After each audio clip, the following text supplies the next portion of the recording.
बिस्मिल्लाहिर्रहमानिर्रहीम। अस्सलाम वालेकुम। टारगेट पॉइंट के साथ मैं हूं आसमा चौधरी। नाजरीन, आज एक बार फिर पाकिस्तान के वजीर आजम कटहरे में पेश हुए और उनको 22 दिनों की मोहलत दे दी गई। ठीक 18 सितंबर को जब वो दोबारा अदालत में उनसे पेशी होगी और उनसे यही जवाब तलब किया जाएगा कि आया उन्होंने खत लिखा या नहीं, और यह खत लिखने के हवाले से उन्होंने किसी की ड्यूटी लगाई है या नहीं। अगर फिर खत नहीं लिखा जाएगा तो उनका हाल भी शायद फिर गिलानी साहब जैसा होगा कि वो नाअहलियत को फेस करेंगे।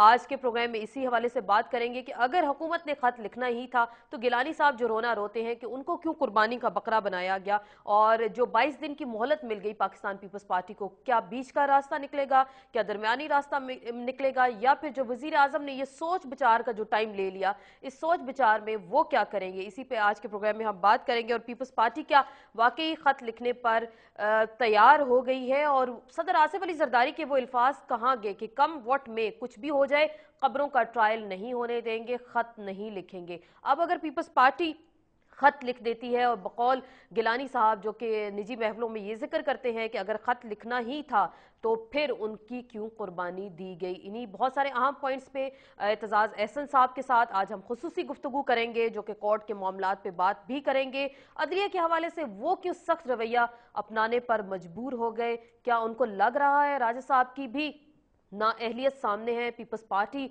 खत लिखने के हवाले से क्या करेगी। और आज वजीर आजम बगैर वकील के अदालत में क्यों पेश हुए, एतजाज एहसन साहब को क्यों वकील नहीं किया गया, और कुछ जानेंगे फैसल रजा आब्दी एतजाज एहसन साहब के बारे में क्या कहते हैं कि किसके कहने पे उनको खामोश कराया गया। बहुत सारे आम सवालात आज के प्रोग्राम में उठाएंगे। खुसूसी गुफ्तगू में हमारे साथ शरीक होंगे एतजाज एहसन साहब।